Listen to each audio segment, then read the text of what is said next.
Today we're going to be learning Chagigah Daf Kafeh. We are very close to the end of the Masechet.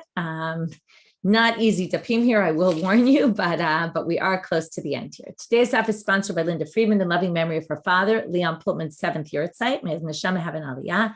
You are remembered lovingly by your whole family, your wife, Thelma Pultman, children, Linda Friedman, Sheila Strulowitz, and Gwen Lerner. And today's daf is sponsored by Adina Hajaj and family in honor of their aunt Miriam Kersner and cousin Lana Kersner. As we near the end of Seder Moed, we dedicate this daf in honor of our incredible and beloved Aunt Miriam Kersner and cousin Lana Kersner, who join the Zoom group from Toronto every night. Although they are without cameras, I see them in my mind's eye. I love sharing this passion for Talmud and learning across oceans and pandemics, and this miracle brought to life by Rabbanit Michelle and Hadran. Okay, on that note, we will talk about the Shiur, which is coming up. So if you haven't registered, please register. Tuesday night or Monday, find a Shiur in Israel if you're in Israel. Going to be an interesting program. All the details are up on the site and the registration is up, so please join. Okay, we will get started with, and if you haven't done the Learner's Tapestry, please put your entry in as soon as possible so it's ready for the Shiur. Although I will say that if you haven't done it and you want to do it later, it will be available always to add your own mark on the Learner's Tapestry. So it's something that's going to be ongoing. It will build up over time. So you can always add on later, but you should get it done soon. Okay, going back, I want to just review the Mishnah on Kaftal that I would bet, because that's the basis for our class today. So I want to make sure you understand it well. It's a bit of a complicated Mishnah, and I'll just go back to this issue of Amei Haaretz. Okay, I know there was a lot of discussion about Amei Haaretz and Chaverim, how similar this is to our life. You know, we have secular Jews, religious Jews, and all that, trying to live together. And there's somewhat of a similarity, some differences. Gefet is going up later today in English. It went up on Friday in Hebrew. It'll be up later today with a whole discussion about who are these Amei Haaretz, the different types of them. Are they all the same? Is it one category that just means all this group? Is it sometimes used in different contexts and different meanings? Are there different levels of Amei Haaretz? Some people who are, more traditional, less traditional, right? And our issue specifically here is that there's an assumption of the rabbis that they're not careful about purity laws. On the other hand, the problem is that we have to live together and we have to work together, because if we don't allow anything from them, then Kohanim are going to have a lot of trouble getting Truma, because a lot of people are Amei Haaretz and aren't careful in the minds of the rabbis. And so number one, there's the issue of people not basically, having an issue. The Kohanim, for example, will lose out and they won't get Truma ever. If we never trust them, then there's no Truma. We have a problem in the temple. If we don't allow them to bring their stuff to the temple, then we're going to end up with people building, we saw this the other day, a Bama Latzman, and people not coming to the temple. If we won't accept them in the temple, they'll go build their own temple. And then we're going to have a split in the community. So you see all these issues that we grapple with today as well, right? How do we deal with people who keep halacha the way the rabbis think there has to be kept, the people who don't keep halacha, and how do we create one unified nation, which we know is a problem because we're not so unified with this. So here's what the rabbis are balancing, right? So they're trying to find the right balance. So when it comes to Kodesh, because of this big issue of everybody comes to the temple, and in the temple there's only one option, right? Truma, we saw they could give to an Amei Haaretz if they wanted, right? Now that helps the problem of the Eva that we talked about these bad blood between people. So it gives the Amei Haaretz someone to give it to, but it messes up all the Kohanim who are Chaverim. They have no one to give them Truma, and they're going to be at a big loss. So basically, the rabbis came up with a system that worked for them, even though you're going to see it's not, if you're thinking in a world of reality, it doesn't make so much perfect sense, okay? And we'll see that in the Mishnah as we read. I'll point out when I get to places that I find don't make sense. But when you view it in the realm of the rabbis had to come up with almost arbitrary or somewhat, they're not really fully arbitrary, but a little bit arbitrary borders. When do we allow it? When don't we allow it? How does it work? How does it, right? So they can define, because we're going to see that the food can be okay, but the vessel it's in is not. Now, how could that be? How could the food be pure in a vessel that's impure? Generally, an impure vessel will make, right, what's inside it impure. But in this case, since it's the rabbis basically defining, we don't know for sure that it's impure. We're just going to be concerned that maybe it is. So they don't have much of a problem of you putting, that the Amei Haaretz is going to give you your truma, which we're going to say your truma is okay, but the vessel you can't take because the vessel is impure. Okay, which again, it comes out a little bit difficult to understand in a real plane, but this isn't a real playing ground. This is where the rabbis are basically determining, we're going to say some things are problematic and other things are not, because otherwise, right, it's a system that we can't really sustain. Okay, we can't have it that most of the Am Haaretz are going to give to Kohanim who are not Am Haaretz, and the poor Kohanim who do care are going to be stuck. So that's the idea here of the overall, that in order to understand a lot of what goes on in today's stuff, you need some background to what's the concept behind this and how does it work. So Chomer b'Truma, we're starting again the Mishnah Kaf Daled Amud Bet. There's a stringency by Truma shebi Yehuda in Judea. Ne'emanim, and we'll see in a minute why only in Judea. Ne'emanim al tarat yain v'shem kol yomot hashana. We can believe all people who are Am Haaretz even about their Truma and their wine and their oil, and they can bring it to the temple. There's no problem. We assume it's pure. If you want to buy it from them, you can buy it from them and use it in the temple, no problem. When it comes to Truma, though, the rabbis didn't want to allow it across the board, and that's why this is some stringency by Truma that isn't by Kodesh. We don't really trust them.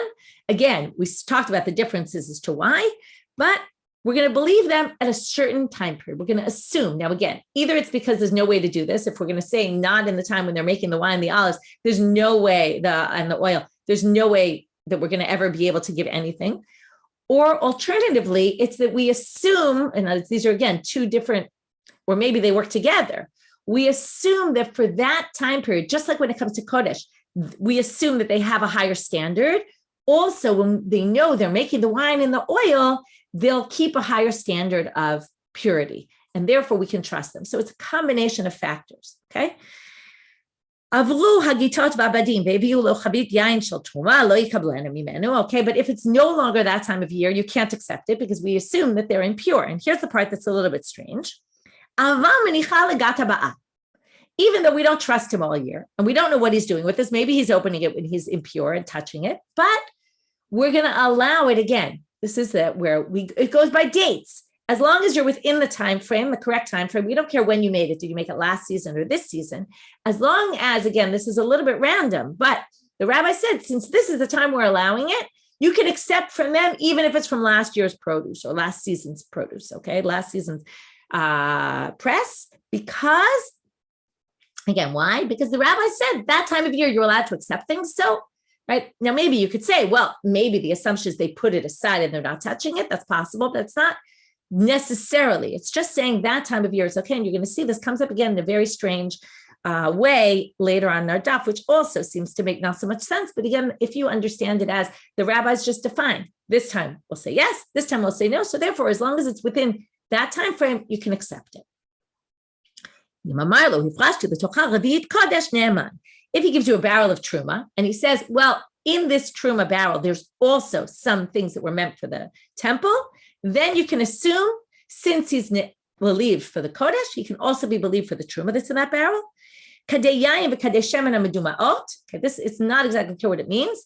Usually meduma means tevel. Tevel is produce that you haven't taken truma to maser from yet. So let's say you have wine that you haven't taken out the truma maser. So it's a mixture. That's what it is. A mixture of really, right, produce that you're going to be able to eat and produce that's going to have to go to the Kohen. That's usually what meduma means. Later in the Gemara, we'll see this one also has kodesh in it, which usually isn't called meduma. That's why they didn't think so in the first place, but we'll get to it soon. This is an in-between. Since it's got some kodesh mixed in, although we'll see exactly what kind of kodesh mixed in, how does this work? Normally, if it has kodesh mixed in, the last line we saw, you're believed all year. If it's truma, you're only believed in the time that they press, in the season of the pressing. This is an in-between. We give you also 70 days before the pressing, but we don't give you all year long. Okay, presumably, and we'll see this also later, they would already 70 days before start purifying their vessels, and that's why theoretically we might allow this 70 days before, not just in the time of the pressing, but we'll get to this more in detail in the Gemara. So first, the Gemara talks about this first word, which is the Yehuda ne'emanim al tarat yain v'shem. Okay, you can take basically wine and oil that an Am Haaretz brought from the Judean area. Now, remember, the temple's in Judea, right, as opposed to the Galil. Those were the two main centers of the Jews at that time. So, Yehuda in the Galil lo. It sounds like you can only get it from Judea, but not from the Galil. My time, or what's the reason? If you want to get from the Galil to Judea, you have to go through the area that the Shomronim lived in, the Kuti. And there, the rabbis said they're not careful about Tum and Tara either.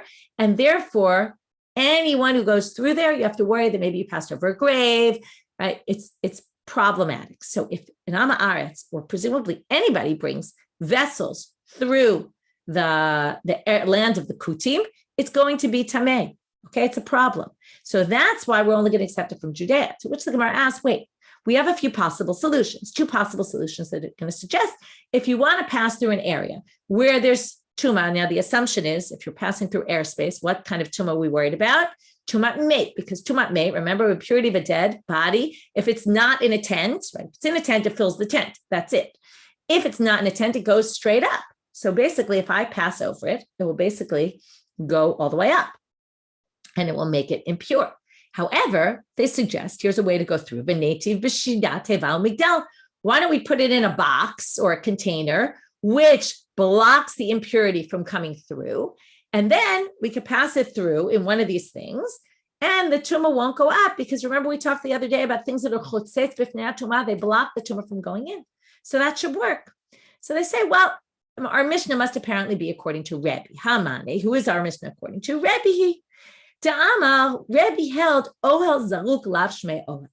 A tent that's, right, this is a tent. A shivat teva migdal is like, it's a box, a tower, something that moves. Something that moves is not considered, doesn't block. If it's on the ground, it will block the tumah from going. But if it's moving, no. This is why we talk about airplanes, this whole issue with airplanes and Kohanim going in an airplane that flies over a cemetery, this whole issue that comes up with airplanes and their routes in Israel and how they go because of this, because it's an oel zaruk, right? It's a moving object that theoretically it's made of metal. It should block the impurity from going in, but it doesn't, according to Rebbe, because it's an oel zaruk. I'm not getting into all the halachic details of that, but this is a background for it. Titania, how do we know that Rebbe holds this? And we're going to see the two opinions. Not everybody holds this way. Hanichnas la'eretz ha'amim. The rabbis says anyone who goes through eretz ha'amim, other nations, has to be concerned for tumah. So if you go through in a shidat teva or migdal, Rebbe mitameh, Rebbe says if you go through, you get carried through in a box, right, or something like that, it's a problem because that's an oel zaruk. Rabbi Yossi, Rabbi Yehuda mitahel, he says it's okay. Now, so that's option number one. Why don't we say put him in a shidat teva or migdal? It doesn't work because of Rebbe. Okay, our Mishnah must be holding by Rebbe. Next, we learned this the other day. Why don't we put it in an earthenware vessel that is sealed, and then the tumah won't go inside? So Amar Rabbi Eliezer, I don't know if it's Eliezer or Elazar, shonim ki en hakodesh nitzol b'tzamid petil. We hold that kodesh doesn't get protected by a tzamid petil, and therefore this won't help you, basically. Okay, it's not a solution. V'hatanya, wait a minute. En hakodesh nitzal b'tzamid petil? So wait a minute. V'hatanya, doesn't it say in a braita, en chatat nitzelet b'tzamid petil? It says the chatat, which is what? The paraduma waters, remember, which is a level above kodesh, is not protected in a kli cheres with a tzamid petil. That seems to imply if the highest level is not protected, and it's telling you that, it must mean that one below would be.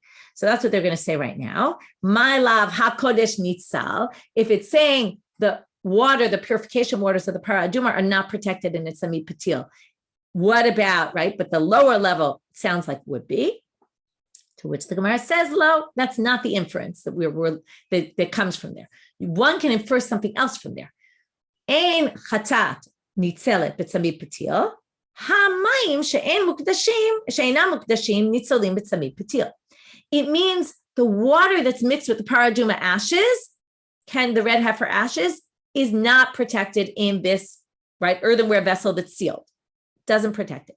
What would be protected? Not kodesh, because that also we wanted to say isn't protected, because that was the whole thing that we were explaining why you didn't put in it tzamid petil.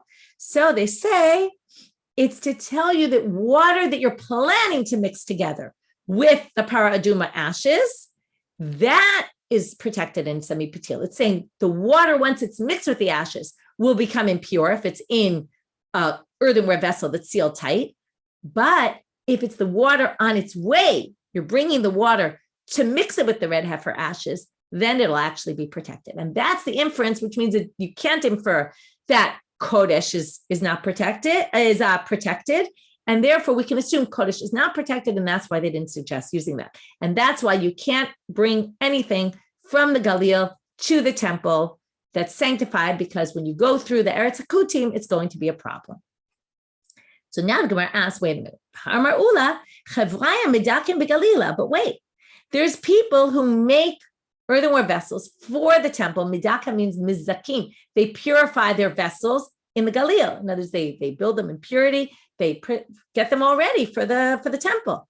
So how could that be? We just said you can't bring them. So the answer is they prepare them for when Eliyahu will come and he'll tell us, oh, here's your path that you could take through the Kutim where we know there's no graves. So they're all preparing for the times of the rebuilding of the temple, right? It's this beautiful image of people just assuming that it's going to be any day, right? Which now in hindsight, we see it wasn't, but there's this assumption that, we're getting ready for the rebuilding of the temple. Now we're in the next part of the Mishnah. Okay, we allow people, we trust these Amei Haaretz when it comes to Truma during the time of the pressing. So now they're going to bring a contradiction. We're going to bring up a lot of Mishnayot today. We're bringing a contradiction from a Mishnah in Taharot. Urimini hagomer zetav. Okay, what does it mean, ligmor zetav? Ligmor zetav means you put them all in a pile ready to be pressed. At that moment only do they become susceptible to impurity. Why is that? Remember, how do something become susceptible to impurity? It needs liquid to get upon it in a way that I want the liquid to be there. And when you pick olives, what happens? There's liquid in the olives that comes out. Okay, it's called the mohal in Hebrew. It's the stuff that comes out of a little bit of liquid seeps out. That liquid gets on the olives right away, really. So you would say, oh, isn't that susceptible to impurity? But no, because you don't want that liquid on there. What does the liquid do? Well, it actually softens the olives, which is good, but it's not so good. If it's in an early stage and I'm not yet ready to press them, it ruins the olives. If they sit around for a while with that liquid softening them, the moisture really, it's not so exactly liquid, it's moisture. It'll basically cause them to rot over time. But if I'm ready now to press them, they're all gathered together, I want that there because it's going to soften it and make it easier for me to press them. So therefore, they become the same liquids on them, but it creates susceptibility to impurity only when they're all in a pile ready to go. So according to this Mishnah, if I'm an Amei Haaretz and I finish making my pile of olives, ready to press them, before I put them in a pile, I leave one box over on the side to give to, there's a little bit of a weird language here, to a poor Kohen. Why a poor Kohen? You really give it to any Kohen, right? That's your Truma. Well, some people say it's actually le'enei Kohen, to the eyes of the Kohen, so he sees you doing this, okay? Either way, the main idea here is I put it aside before it gets in the pile. Once it's in the pile, it's susceptible to impurity and I'll touch it and I'll make it impure. Now that seems to go against our Mishnah because our Mishnah said, what do you mean? It's in the time of the pressing and it's no problem to come in contact with if you're an Amei Haaretz. We assume that you were tahor. And even if we don't assume you were tahor, then, but the rabbis permitted it anyway because they said otherwise the Kohanim are not going to have anything to eat. So therefore, it should be fine even if the Amei Haaretz comes in contact with it. Okay, you asked about poor Kohanim. First of all, likely a lot of Kohanim could have been poor because they didn't have their own land. That was the whole idea of giving them Truma because they don't have their own land, so they need to be fed by other people. There were rich Kohanim, though, despite that. So again, it's a question whether this really means poor Kohanim or not. But in general, the whole nation was in charge of giving Truma to Kohanim so they'd have what to eat, which is why we ended up with a situation where we have to permit all these things that might have created impurity in Truma, but we don't know because otherwise the Kohanim will have no food to eat. So Amar Rav Nachman, so we have this contradiction. We're going to have two answers, although the second answer is going to be rejected. Amar Rav Nachman, lo kashya, ha b'chorfe, ha ba'afre.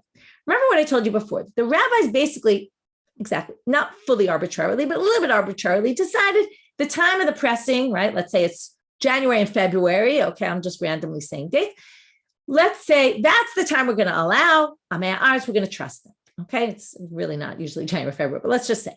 So now, in January, February, we're going to trust them. What if my olives ripen late and I'm doing my pressing in March, where it's outside the boundaries of the time that the rabbis gave? So even though theoretically we say, well, the Amei Haaretz we're dealing with it might have purified themselves, it doesn't matter because the rabbis determined only this time frame. So anyone dealing with it at a later time frame is not going to be protected from this gzera of amei haaretz, anything they touch is impure.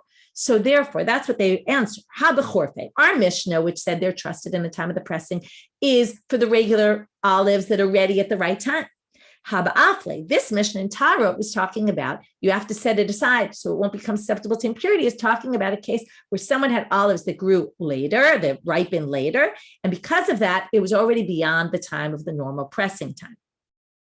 Amalei Ravad Bar Avai gives an example. Kigomai, like what? Just like your father's, he says to Rav Nachman, your father's olives are always ready late. That would be a good example where they basically would have to remove the olives before pressing them and give it to the Kohen in its raw form, right? Not in the form of oil. Rav Yosef gives a different answer. Amar begalil shanu. They must be talking about in the Galil. Okay, in the Galil, we don't trust them because we have this distinction in the Galil, right? So the Mishnah had said Yehuda. Now we thought Yehuda had to do with the Kodesh. Now we're saying maybe it also has to do with the wine and the oil and the shemen that were only trusted in Judea and not in the Galil. So Eitiv Abai says, how can you say that? Right now, why would you say in the Galil it's different? So the assumption is that maybe there were less chaverim. Now, I don't know historically if this is true, but there were definitely commentaries who said this, that there were less, now there were a lot of practicing, religious Jews in chaverim in the Galil, but maybe there were less. And therefore there were less to be in charge of this. When the amei haaretz go and dunk their kalim and themselves and the mikveh and all that, there must be some sort of, again, this is one explanation, some sort of oversight of the chaverim to this process. So therefore, it could be that in the Galil, there were less chaverim to oversee the process, and therefore, maybe they were only trusted in the Judean area and not in the Galil. To which the Gemara says, Abaye says, this can't be true. Eitive Abaye, he brings the following source that seems to contradict. It says, Ever Yarden, the Galil, Harehin ki Yehuda. These are just like Judea. Ne'emanim al yayin b'shat hayayin, v'al hashem b'shat hashem, v'lo al yayin b'shat hashem, v'lo al hashem b'shat hayayin. Right? Each one has its own season, but they're believed within that one season. The wine season they're believed for the wine, the oil, they're believed for the oil, and therefore it's hard to say that the people in the Galil are not trustworthy during that time period. So therefore, let's go back to the original answer. It must be the ones who ripen on time. That's our Mishnah. The ones that ripen late is this other Mishnah in Taharot. Avru hagitot vabadim. We're now moving on to the next case in the Mishnah. The strange thing about right? So if they give you, this isn't strange, this makes sense. They give it to you in the wrong time, you can't accept it, right? You're a Kohen, they give you truma, and it's not the time of the pressing. You say thanks, but no thanks. I can't accept this. Which we said again previously, they won't get upset with you because they'll just go find an amei haaretz Kohen and give it to him. But if he doesn't want to do that, he can also minicha legata ba'ah. He can save it for the next season and give it to you when it's the pressing season next. To which the Gemara asks the following question, which again, this question is a little bit strange and it has to be understood only if you understand that we have to view these gzerot of the rabbis and what they permitted as a little bit arbitrary, because otherwise it's very hard to understand. Ba'ami name Rav Sheshet. They ask the following question. Aval v'kibla. If you gave it to me in March, okay, we said the season was January, February, you gave it to me in March. I'm not allowed to accept it. What if I did? What if I didn't know the law or whatever it was? I accepted it. Now the question is, can I use it or not? So, in other words, there's options. Either we could say, right, well, you did it anyway, eat it. Or, because again, it's only a suffix. Or we could say, no, it's a suffix, you have to burn it because it's truma that possibly became disqualified, right, by becoming impure and you have to burn that. Or we could say, why don't you just leave it for the next God season? Since in the next God season, they could have given it to you then. They didn't. They gave it to you now. But let's say in June, there's another season of pressing. Leave it till June and eat it then. Take it out, kind of put it in your back closet the same way he could have put it in his back closet, the amei haaretz, and left it, in his storage house and left it till the next God and given it to you. Maybe you can do the same. Okay, again, it's hard to understand because he gave it to you when he was a time where he wasn't trusted to be pure. So it's a little bit odd. But again, if you say that it's a little bit arbitrary and the rabbi said, this is a season that we're going to permit, so maybe it would be permitted. So in order to get to an answer for this, they're going to bring a totally different topic. I understand, Sarah, that you're saying you don't understand how the next season helps. I don't fully understand it either. That's why I said it's very arbitrary. It's just saying that since this is the time of year where we'll accept things from Amei Haaretz, so if you got something in the wrong season, stick it in your closet, your storage house, pull it out then, and it's as if you got it from him at that season. It doesn't really resolve it. It doesn't, but it's a possible suggestion. It's, again, you have to view this in the world that this isn't reality. Did it become impure? Did it not? It's sort of the way the rabbis decided we were going to forbid and permit. We're going to forbid it. Certain times we're going to permit it, other times, because again, there's no way to live if we won't permit it ever. So we do have windows in which we permit it. So maybe you could put it away until that window comes up. Again, it's hard to understand. I agree with you. So in order to understand this, we're going to bring a totally different case, and then we'll come back. So put the question aside. We're going to learn this case, and then we'll come back. What we're talking about is laws of inheritance. And the background you need to know is you can't give someone an item that you know they're going to cause to become impure, okay? Because you're not allowed to really, like, let's say it's truma, right? And you're causing someone to basically cause truma to become impure, or they're going to deal and eat truma or give it to people when it's impure. That's called lifnei iver lo titein michshol. You're putting a stumbling block in front of someone. So not only are you responsible to keep your truma impurity, but you also can't be responsible for giving it to someone who is going to mess it up or do the wrong thing with it. So we have a situation where I get an inheritance, okay? My father is an Am Haaretz and my brother is an Am Haaretz and Am Chavera, okay? I keep the laws of purity and impurity and they don't. Our father leaves us property for, things b'Yerusha, in inheritance. So let's see what happens. So Amrle, Tani Chua, let's learn it from the following Mishnah. The Mishnah says, Chaver v'Am Haaretz sheyarshu et avihem Am Haaretz. That's exactly the situation I just described. Two of us get a Yerusha from our father. He's an Am Haaretz, one of us is an Am Haaretz, one of us is a Chaver. Yachol lomar lo, if I wanted to. Now, what's the problem? We divide, okay, there's two ways to divide. One way to divide is to say, okay, we split everything 50-50. If we do that and we split whatever it is, we split all our cows 50-50 and we split all our beds 50-50 and we split every item 50-50, then if you remember laws of Brera, which is retroactive designation, it's as if from the beginning, the 50% that you get was with your name on it, and the 50% that I got was with my name on it, and I had no ownership over yours, because as soon as we split it 50-50, what's yours is yours, and it's as if it was yours from the beginning, and what's mine is mine, as if it was mine from the beginning. Therefore, I don't have to worry that I'm giving you produce or whatever it is that's possibly tameh or can become tameh, and you're going to mess it up, because it's not like I'm giving it to you.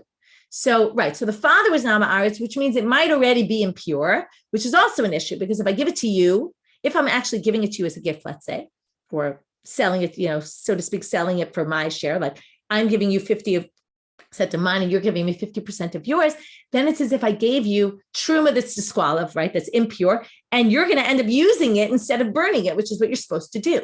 So that's also lifnei iver. Either the father came in contact with it and messed it up already, or if it wasn't messed up, if it's susceptible to impurity, it will become messed up when you deal with it. So that's the issue here. So let's see. So now I know you're asking about the father Am Haaretz, but you're going to see in a minute how this works out. So yachol lomar lo, he can say to him, okay, meaning, let's say, I'm the Chavera, I can say to you, the Am Haaretz, Tol atah chitim shebamakom ploni, va'ani chitim shebamakom ploni. We're going to basically divide all the grains 50-50, but some came in contact with liquid and some didn't. Now, I want the ones that never came in contact with liquid because I care about this, right? If it never came in contact with a liquid, even though the father was an Am Haaretz, it's not a problem for me because it never became susceptible to impurity. Until it comes in contact with the liquid, it's not susceptible to impurity. Let's say this was just cut right now, okay? Just harvested. So I know it never came in contact with a liquid. So therefore I said, listen, I want the ones in that field and you take the ones in the other field, which have already gotten wet, since you don't really care. And it's not like I'm giving it to you because, again, when I take my 50% of the grains, it's as if it was mine from the beginning, okay? And it's true, you're ending up with stuff that's impure, but it's not my problem. Same thing with the wine, okay? We could take wine that was susceptible, became impure or didn't become impure. We can split that up. Aval, however, what can't you do?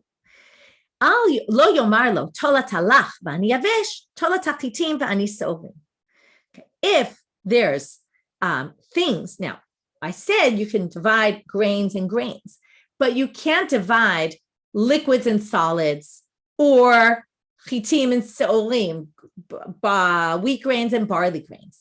That basically, what did I tell you? All the inheritance, everything splits 50-50. So if that's the thing, then I can't say, listen, the chitim I know came in contact with liquid and the seolim I know didn't. So I want the seolim, you take the chitim. That doesn't work. Why? Because when I give you the chitim that have already become susceptible to impurity, then I'm basically giving you half of mine.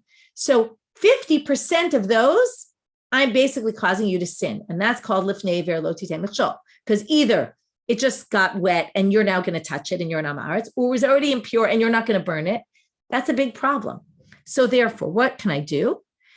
Vitane Allah, there was a braita on this Mishnah that explained, Oto chaver, the only thing this chaver can do, and this is going to be important for our purposes, soref halach u'meneach et hayavesh. He'd have to burn his half of the liquid and leave the solid. Okay. In other words, whatever is impure or susceptible to impurity, I will have to burn it because I can't give it to my, right? He can get his 50%, but my 50% has to be burned. Okay. So I have to basically take 50% of the lach and I have to burn. So I can't say, I'm going to take 100% of this and you take 100% of that. It doesn't work. So now, what was our whole thing?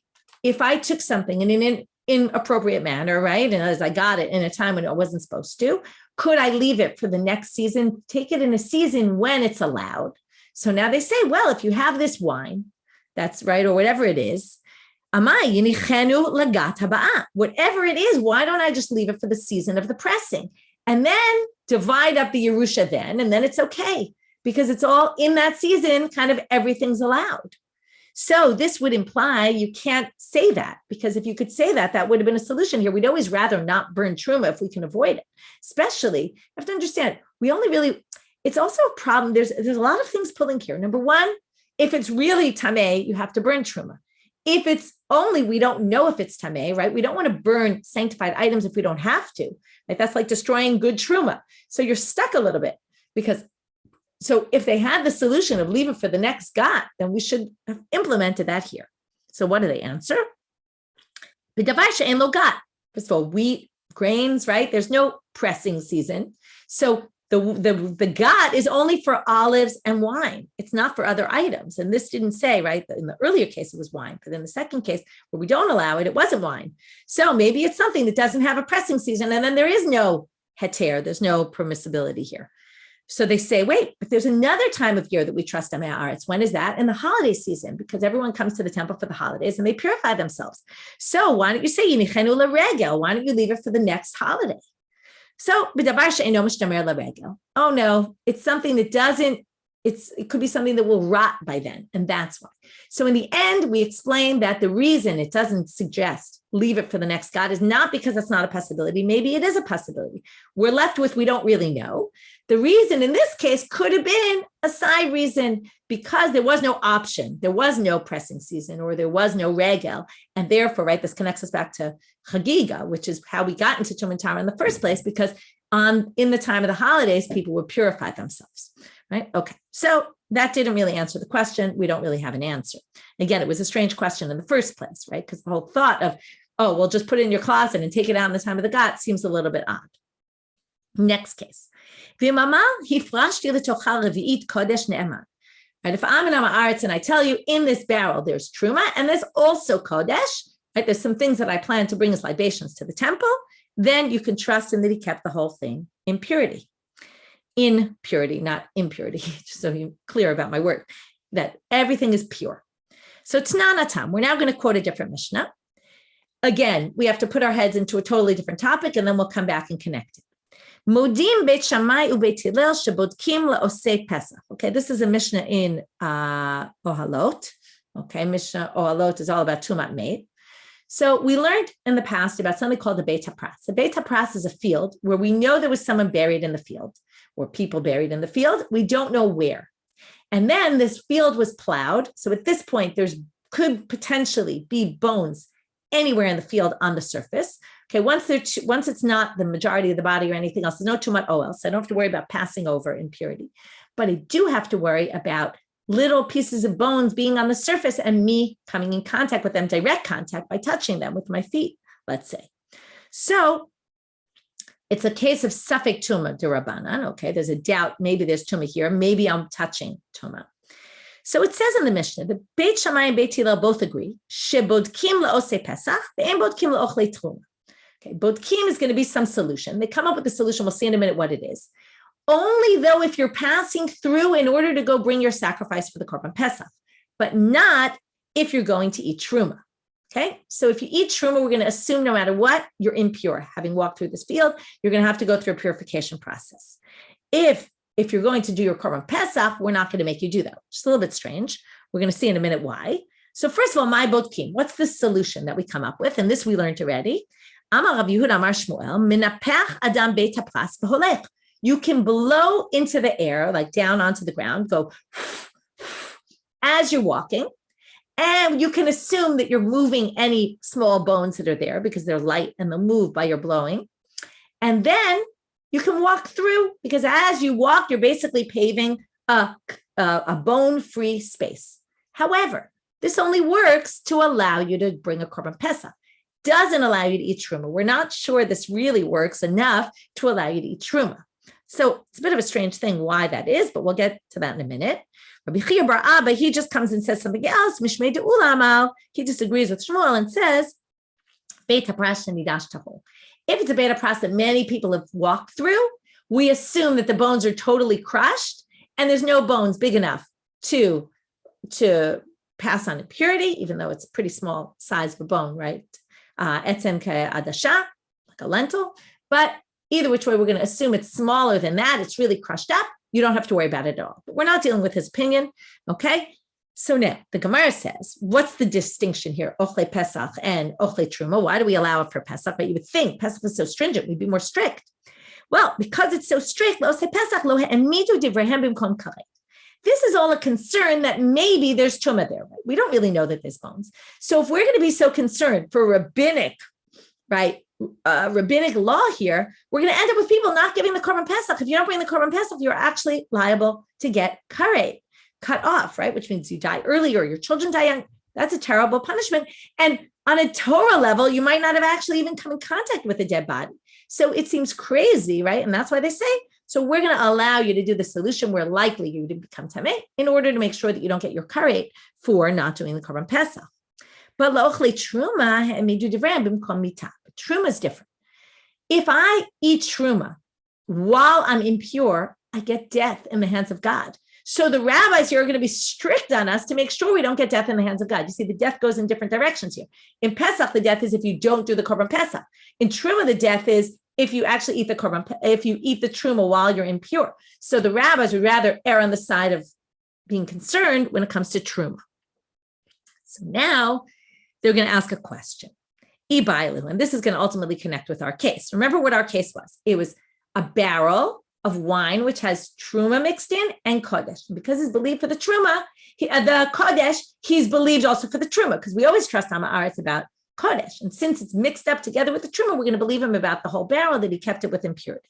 So now they ask the following question. What if I'm a Kohen and I'm on my way to the Beit HaMikdash to do my Korban Pesach and I want to eat truma? So now, badak lepischo, if I blew the air, on the ground, and I moved all the bones, presumably, which generally works for Pesach, but not for Truma. But for me, it worked for my Pesach. So badak lepischo, ma'u sheyochal b'trumato. Am I allowed to eat Truma? And it would actually be something kind of absurd if not.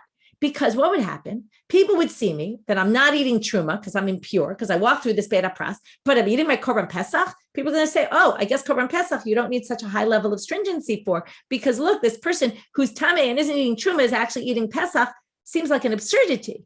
So he says, maybe if you have two people and one walked through for Pesach and one walked through for Truma, we're not going to trust the blowing for the Truma person. We will for the Pesach. That's okay. But if it's the same person who walked through that one field, and we're going to say, well, you're pure when it comes to Pesach, but you're impure when it comes to Truma, that's really not, right? That seems very strange.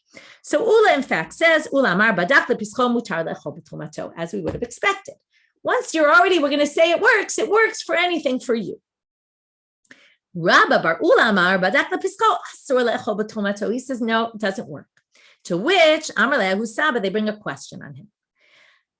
An elderly person brought a question on Barba Bar Ula and said, Lo tiflo galei de Ula, don't disagree with Ula, ditnan kavate, because our Mishnah proves Ula. How so? V'im amar yifrashti l'tocha revi'it kodesh ne'eman.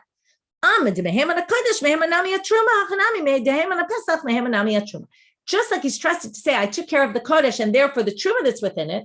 Therefore, we're going to assume the same thing here, that if you're trusted for the Pesach, you're going to be trusted for the truma as well. Okay, so he says basically our Mishnah seems to prove. Now, you could start to make distinctions, but there's a logic here. Okay, next case in the Mishnah. Kadei yayin v'kadei shemen. We said if they're mixed up with medumaot, which we weren't exactly sure yet what medumaot is, what's mixed in, right? Normally, as I told you, meduma means tevel, which means produce that you didn't take the truma to masra with, which means it has nothing to do with kodesh. So that's what we're going to first assume. You're trusted bisman hagitot b'habadim and before the zman hagitot, 70 days. Okay, so Tana. Now we're going to bring a brayta that says, Ein ne'emanim lo ala kankanim v'lo ala truma. Amei haaretz are not trusted for their jugs, and they're not trusted for their truma. So, kankanim demai, what jugs are we discussing? Jugs with kodesh in them, jugs with truma in them. What do we mean? So they're going to basically say no option makes sense.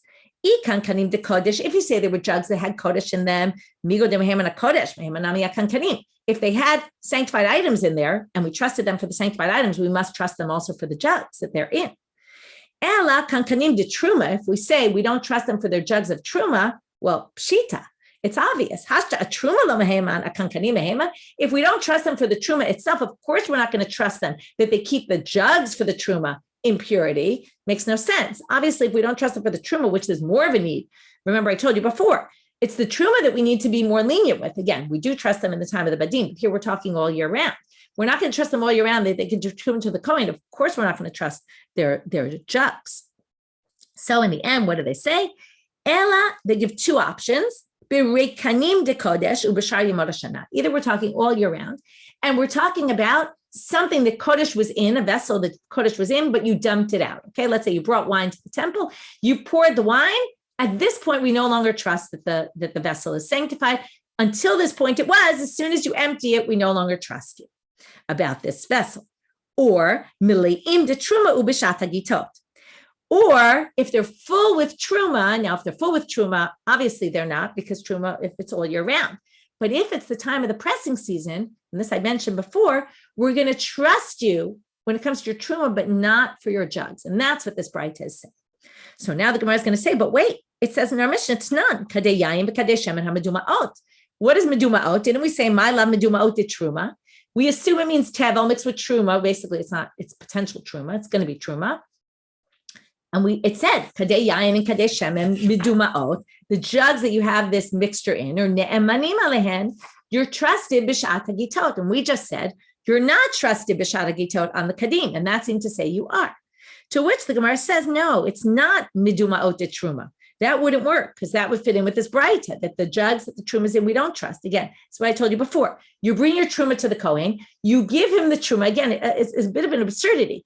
You give him the truma in this vessel, but you have to dump the truma into their vessel and take home your vessel because the vessel isn't trusted. So even though they're eating food that was in the vessel that was impure, the vessel is deemed impure, but yet it can still hold pure produce. Again, this doesn't match laws of purity and impurity, but this whole thing of Amaretz is a chumrah, so the rabbis can determine when it applies and when it doesn't. So they basically determine, yes, it can be carried in a potentially impure vessel, but you can't treat this vessel with purity once you got the truma. You get the truma and that's it. The vessel is on the outs. Because again, it was all just to make sure the kohanim get truma. We don't care. The kohanim don't need your vessels. They need the truma. We'll see in a minute in the next Mishnah, when you do need vessels, then there are leniencies for vessels. So now they say, Amri, it has potential kodesh mixed in, to which the Gemara says, is there such a thing? Dimua de kodesh is usually, right? Dimua is usually tevel that you didn't yet take truma. It's not wine that you didn't yet sanctify. What does that mean? So they say, yeah, there could be. It's one who kept his tevel in purity because he planned to take truma from there, and he also planned to give some to the libations for the temple. So there you have it, where you could have a case of dimua la truma and kodesh, and that's what the Mishnah is talking about. In which case, it doesn't contradict this Braita about Kadei Yayin and Kadei Shemen, because that was talking about Truma, and this has Kodesh mixed in, and that's why it's going to be okay. Kodim Legitot Shivim Yom, Abai says something kind of cute, which is Amar Abai Shmamina. You can learn from here. Dina Hu Di Ilave Arisa Lemitrach Agolfe Shivim Yomim Kodim Mikame Maratzarta. An aris, a sharecropper who works on the land, should already start 70 days before to start purifying the vessels, because we're getting ready for the God. You see that here. Whether this is an actual law or it's just good advice, there's a debate about, okay? But it basically means because they allow this also 70 days before, because in between, it's not exactly Kodesh, which will be allowed all year. It's something you plan to sanctify. So the assumption is you treat it with Kedusha, but we're not going to give you all year long. We're going to give you a little more than the time of the Bad and the Gat. We're going to give you, the pressing season, we're going to give you even 70 days before. But Abai comes and says, well, you can learn from here that 7 days before, people must have been already starting to get ready with their vessels. Okay, new Mishnah. The background here is that in the time of the temple, they needed a lot of vessels in Jerusalem at the time of the temple, because they needed vessels for all of their sanctified items. And what happens is, let's say you have meat. Meat has to be eaten within a certain time frame. Now, earthenware vessels absorb, and you can't, if they become impure or disqualified, you can't put them in a mikveh and fix them. So what would happen? You'd have your meat in the vessel. The earthenware is very absorbing. So it absorbs, like in kashrus, right? It absorbs the meat. Now that the meat is absorbed in the vessel, what's going to happen? As soon as the time runs out for the meat, okay, let's say you even ate all your meat, but the taste of the meat is in the vessel. As soon as the time runs out, because you either have like a night and a day or another extra night to eat, depending on what kind of meat. After that, what's the meat that got absorbed into the vessel is now what we call notar and has to be burned. That means the kli is no longer usable.